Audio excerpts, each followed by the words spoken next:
Bill, you just said dream is like a stranger to us, knocking on a door, getting us to pay attention to certain things.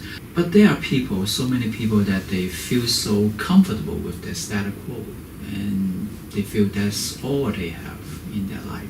Don't want to change. What do you want to say to these kind of people?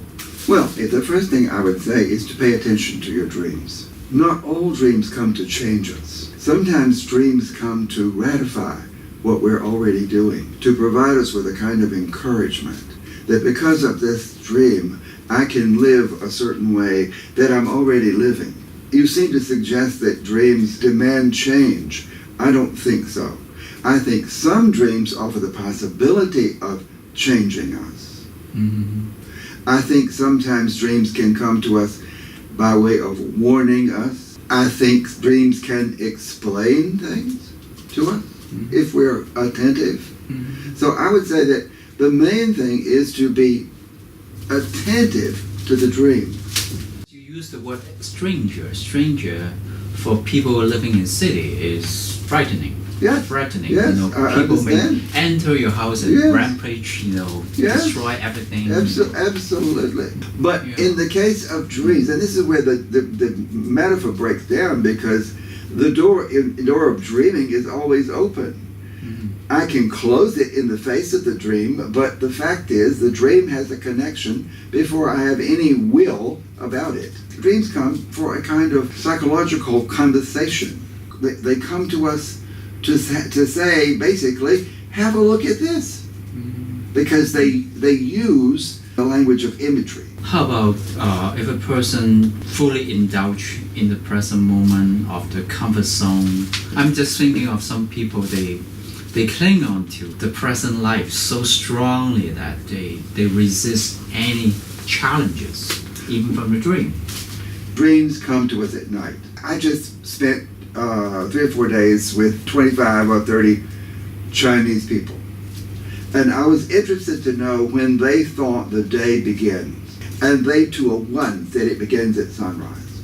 I'm sure if I had the same number of Americans, the same number would say it begins at sunrise. No one today, except some of us, think of the day as beginning at night. The day begins at sundown. If you take the biblical literature seriously, you will notice that God has created the world out of darkness, out of nothing. Mm-hmm. And so we begin in the dark. I think we begin by waiting in the dark. We wait in the dark because the dark is a safe place, and the safe place for generation, for something to happen.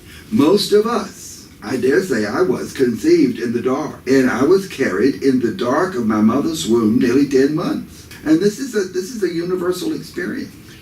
Bill, I totally agree with you because I'm working with people's dreams, and to embrace darkness in our life is important to me. But I'm thinking of some people, they try every means they have to resist changes and challenges. I'm thinking of certain people, they don't want to think of death. It's frightening, and even in the dream, the death comes at them.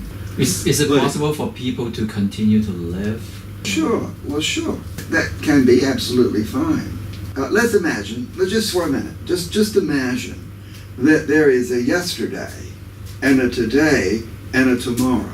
And notice that dreaming, the night comes directly between yesterday and tomorrow. And I think modern scientific exploration of the phenomena of dreaming would say that dreaming consolidates things from yesterday. Freud noticed that with the residue, and anticipates what is yet to come. And so it seems to me that the people that you describe might be living in a secure yesterday. Mm-hmm. It might be a painful yesterday. To you, it may be painful. For them, it may be sweet and painful. But it's better than what they don't know. Yes. Which brings us again, I think, to the function of dream. Exactly. A dream offers another way of living. not every single dream fragment is of the same value, it seems to me. That there are mega dreams, as Donald Kalship would have said in a course with him. You see, I think that most psychoanalysts would agree that a dream is a product of the dream-making function of the mind, of the psyche. I just learned that there are 70 times in biblical literature when dreams are important. 70 times. All of Christian history turns on a dream of someone dreaming and responding. So, you see, Joseph apparently had never been to Egypt and would not have gone without a dream.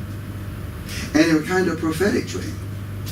Get yourself out of here for the sake of the life of this child. And he did.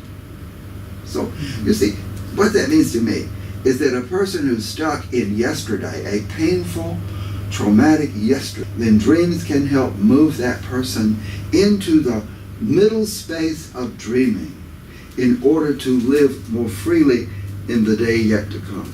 You are like a preacher talking about a good new life. Well, yesterday's finished. For some people, it's still there. I understand that. That's the only thing they can take a hold on to. And to have the uncertainties of the future, of the unknown, is anxiety-provoking. Well, it might be helpful to remind them that none of us knows what's next. I think we know what's next. We might be able to shape what's next, but I certainly cannot determine in any kind of ultimate way my tomorrow.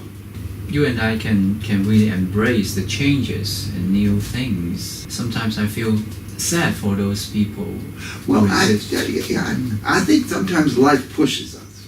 Yeah. See, life is a pretty good therapist, and life will push us. So And it should push us. the pressure will be building up, Yes. building up around them, inside of them, right? Right. I think the function of the therapist is to simply articulate it and say, I wonder why that's that way. Yeah, the dam is going to break. Eruption is coming. Some people are more connected with the unconscious life, or like through music, through artwork, through their daydream, or imagination, fantasies, and they allow themselves to be in touch in their conscious waking life. And so with possibility that these people will have less dreams